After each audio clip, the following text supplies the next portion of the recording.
Hello guys, so welcome back again to Hum Tum in England. मैं हूं गौरव। और अगर आप हमारे चैनल पे नए हो तो जैसे कि आपको पता होगा, हम अपने चैनल पे informative content, lifestyle, travel blogs, सारी तरह की वीडियोस जो है यूके के बारे में या फिर और कंट्रीज के बारे में भी डालते हैं। तो अगर आपने चैनल को सब्सक्राइब नहीं किया तो सबसे पहले चैनल को सब्सक्राइब कर लीजिए।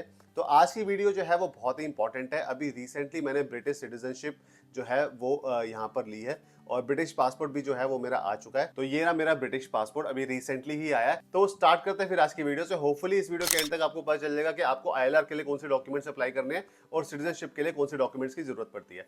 तो स्टार्ट करते हैं फिर आज की वीडियो से। तो जैसा कि आप लोगों को पता है यार, आईएलआर एप्लीकेशन की यहाँ पे जो फीस है वो बहुत महंगी होती है और कई कई जगह पे कुछ जो एम्प्लॉयर्स होते हैं वो आईएलआर की फीस जो है वो स्पॉन्सर नहीं करते हैं, बट आपकी जो स्किल्ड वर्कर वीजा वाली फीस है वो स्पॉन्सर कर देते हैं। तो इट इज वेरी इंपॉर्टेंट कि आप सारे डॉक्यूमेंट जो है वो सही टाइम पे सही डॉक्यूमेंट भेजो होम ऑफिस को, ताकि आपकी एप्लीकेशन जो है वो रिजेक्ट ना हो, आपके पैसे जो है वो वेस्ट ना जाए। तो आईएलआर की जो फीस आज की डेट में चल रही है, आई थिंक 2400 पाउंड चल रही है। तो जब आप आईएलआर की एप्लीकेशन फाइल करते हो तो आपके लिए दो ऑप्शन होते हैं, एक सेट एम फॉर्म होता है और एक सेट ओ फॉर्म होता है। आप सेट एम के लिए अप्लाई तब करते हो जब you are applying as a spouse of a settled person in the UK.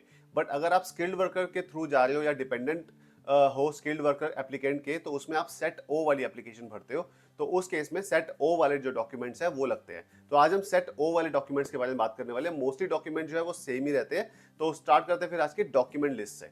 तो सबसे पहला जो डॉक्यूमेंट है वो आपका इंडियन पासपोर्ट। अगर आप दूसरी कंट्री से हो तो आपका जो होम कंट्री है उसका जो पासपोर्ट है वो आपका लगेगा वैलिड पासपोर्ट। तो सबसे पहला जो मेजर इंपॉर्टेंट डॉक्यूमेंट होता है वो यही होता है। सेकंड जो इंपॉर्टेंट चीज है वो होता है life in the UK test, जो कि बहुत इंपॉर्टेंट है यहाँ पे पास करना। और life in the UK test की वैलिडिटी नहीं होती है, तो आप कभी भी वो टेस्ट जो है वो पास कर सकते हो। Life in the UK test जो है बेसिकली यूके की हिस्ट्री के बारे में उसमें क्वेश्चंस आते हैं। तो उसकी बुक्स भी आती है, आप बुक्स ऑनलाइन खरीद सकते हो या फिर मैंने जैसे प्रिपेयर करा था वो मैं आपको बता देता हूँ। जो एप्पल स्टोर या फिर प्ले स्टोर, आईओएस स्टोर होती है, उस पर ऐप्स होती है और ऐप में एक life in the UK test वाली ऐप होती है। तो वहां से मैंने सारे क्वेश्चन जो है वो प्रिपेयर करे थे और जनरली वही वाले क्वेश्चंस आते हैं। तो आप अच्छे से तैयारी कर सकते हो वहां से कि कौन कौन से क्वेश्चन जो है वो वहां पे आ रहे हैं। बार बार उन चीजों को याद रखोगे तो फिर आपको लास्ट में याद रह जाएंगे वो वाले क्वेश्चन और फिर आप वो आंसर वहां पे कर सकते हो। But it is very important कि अगर आप ब्रिटिश सिटीजन के लिए अप्लाई कर रहे हो तो आपको ये जो हिस्ट्री है थोड़ी बहुत पता होनी चाहिए। तो जब आप life in the UK test pass करते हो तो आपको एक रेफरेंस नंबर मिलता है और वो जो पास टेस्ट रेफरेंस नंबर होता है वो आपका लगेगा आईआर की एप्लीकेशन में और आगे चल के सिटीजनशिप की एप्लीकेशन में भी वो लगता है। तो ये हो गया सेकंड डॉक्यूमेंट। थर्ड इंपॉर्टेंट चीज है वो आपकी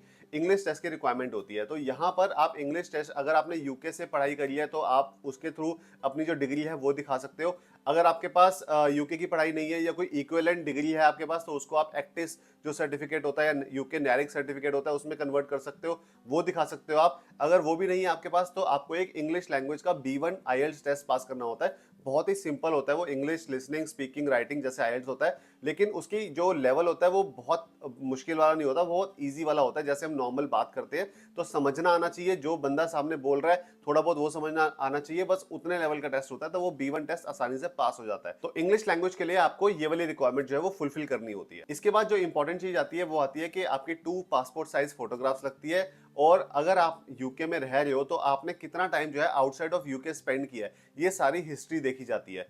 तो और दूसरा ये भी देखा जाता है कि कोई ऐसा क्राइम तो नहीं किया, कोई कन्विक्शन तो नहीं है, कोर्ट कन्विक्शन तो नहीं है इसलिए मैं हमेशा बोलता हूँ जब आप यूके में हो तो किसी भी तरह के कोर्ट कन्विक्शन में मत पड़ो। हमेशा फॉलो करो यहाँ के रूल्स, कोई भी इलीगल एक्टिविटीज में मत पड़ो, ताकि ये सारी चीजें जो है वो देखी जाती है आईएलआर के टाइम पे और सिटीजनशिप के टाइम पे। तो इसके बाद जो चीज आती है वो यही आती है कि कितना टाइम आपने आउटसाइड ऑफ यूके स्पेंड किया अपने 5 ईयर्स में। तो इन एनी 12 मंथ्स 180 दिन से ज्यादा टाइम जो है वो आउटसाइड ऑफ यूके स्पेंड नहीं होना चाहिए आपका, अगर आप आईएलआर के लिए अप्लाई कर रहे हो। अगर आप सिटीजनशिप के लिए अप्लाई कर रहे हो आईएलआर लेने के बाद, तो जो लास्ट का जो आपका ईयर है जब आप सिटीजनशिप अप्लाई कर रहे हो उससे जो लास्ट का ईयर है उसमें more than 90 days outside of UK spend नहीं किया होना चाहिए आपने।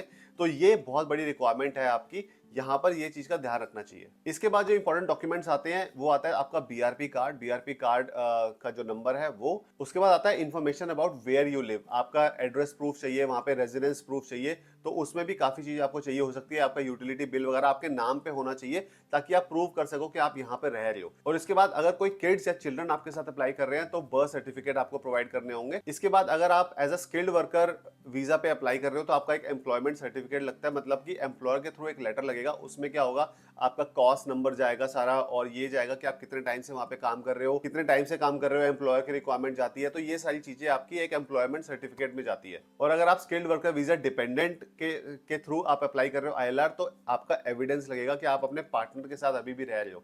तो उसके लिए आपको कुछ डॉक्यूमेंट्स ऐसे चाहिए होंगे जिसपे आपका नाम और आपके पार्टनर का नाम, दोनों का नाम हो, और जो एड्रेस है वो भी हो वहां पे, जैसे कि यूटिलिटी बिल हो गया या कोई भी वाटर बिल हो गया या इलेक्ट्रिसिटी बिल हो गया, जहां पे भी पार्टनर, और काउंसिल टैक्स बिल हो गया जहां पे भी आपका और आपके पार्टनर का नाम के साथ सेम एड्रेस हो, तो वो डॉक्यूमेंट भी लगता है। इसके बाद information about your finances, bank statement वगैरह लग सकती है। तो जब आप आईएलआर की एप्लीकेशन के लिए अप्लाई करते हो तो वहां पर चेकलिस्ट आ जाती है, डॉक्यूमेंट चेकलिस्ट।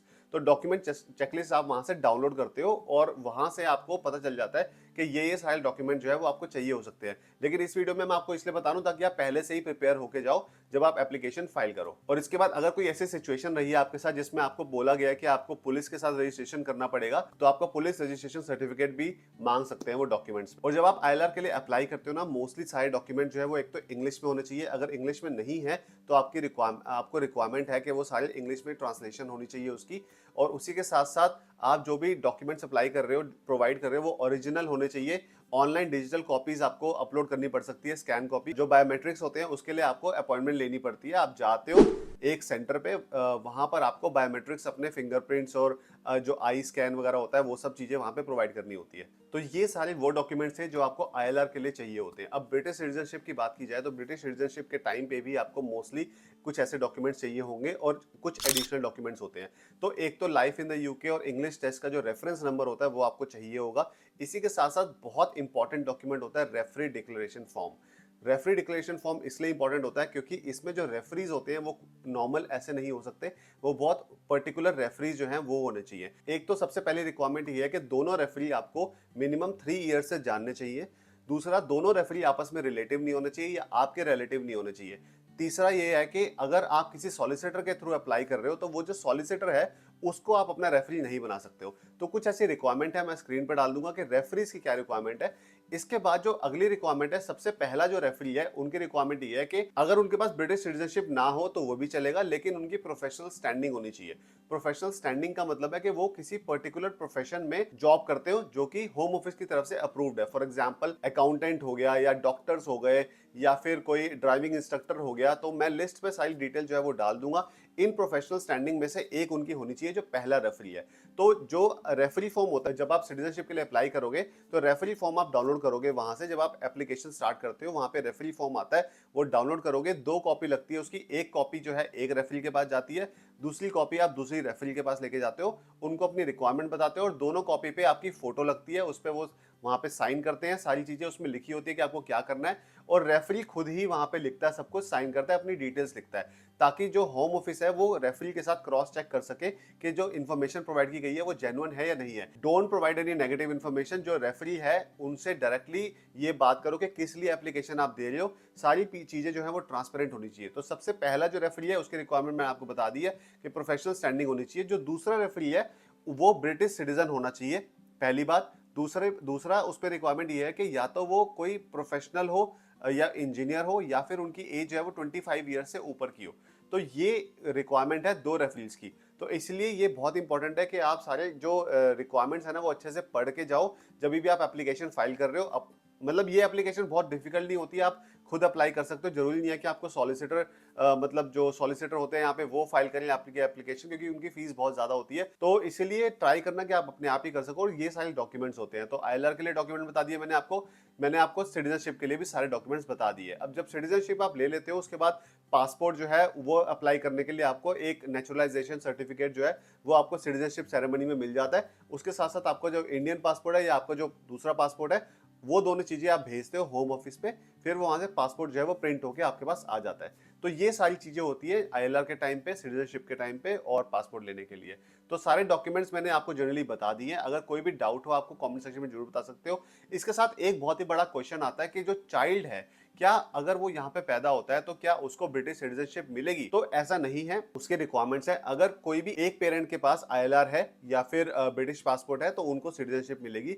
अदरवाइज अगर दोनों पेरेंट्स स्किल्ड वर्कर वीजा पे है या स्किल्ड वर्कर डिपेंडेंट वीजा पे है तो उनको सिटीजनशिप नहीं मिलेगी, उनका इंडियन पासपोर्ट ही रहेगा जो चाइल्ड होता है उसका। मेनली यही रिक्वायरमेंट है, इसलिए ये डाउट काफी लोगों के दिमाग में आता है कि क्या बच्चे को भी सिटीजनशिप मिलेगी अगर यहाँ पे पेरेंट के पास नहीं है, तो मतलब अगर आप बेबी यहाँ पे बॉर्न होता है तो ऐसा नहीं होता। तो होपफुली आपका जो डाउट है वो क्लियर हो गया होगा।